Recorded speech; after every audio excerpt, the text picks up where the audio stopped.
from New York, this is NBC Nightly News with Jessica Savage.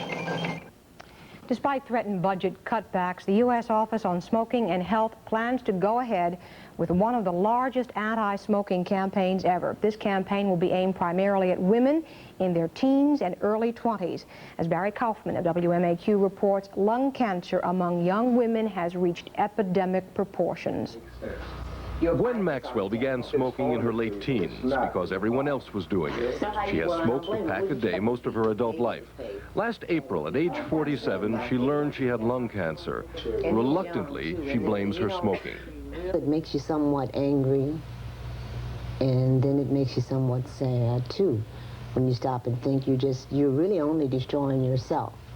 Gwen Maxwell is part of what the former Surgeon General called an epidemic.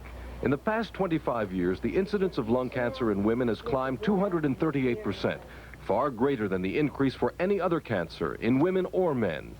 Following World War II, women began taking on more male roles and habits.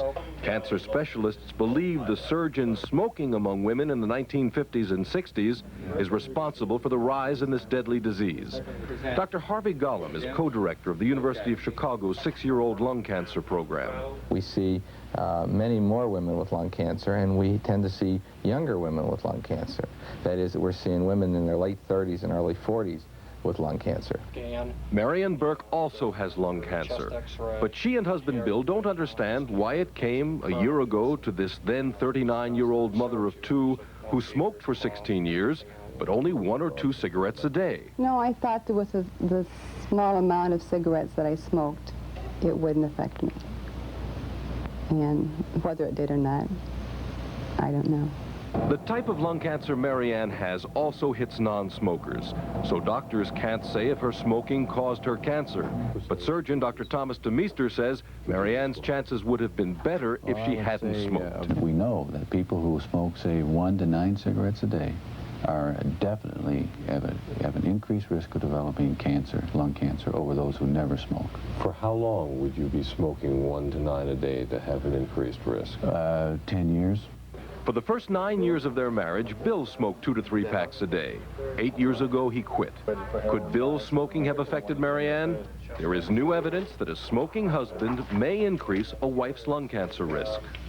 Recently, a Japanese research team reported even if a woman did not smoke, she ran a higher risk of getting lung cancer if her husband smoked.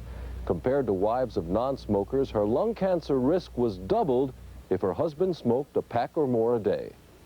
The study, which recently appeared in the British Medical Journal, also found wives of moderate and even ex-smokers were at increased risk. While some health experts and the U.S. Tobacco Institute question the study's validity, Dr. DeMeester believes it finally helps answer a troublesome question. Well, we have seen women who have developed lung cancer who are non-smokers, and you always then wonder if it was because of the fact that they were in the environment of a smoker.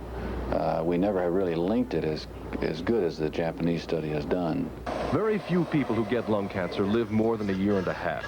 20 years ago, it was the 8th cancer killer among women. Today, it is 2nd, and many cancer experts now fear that by the mid-1980s or sooner, it will surpass breast cancer as the #1 cause of cancer deaths in women.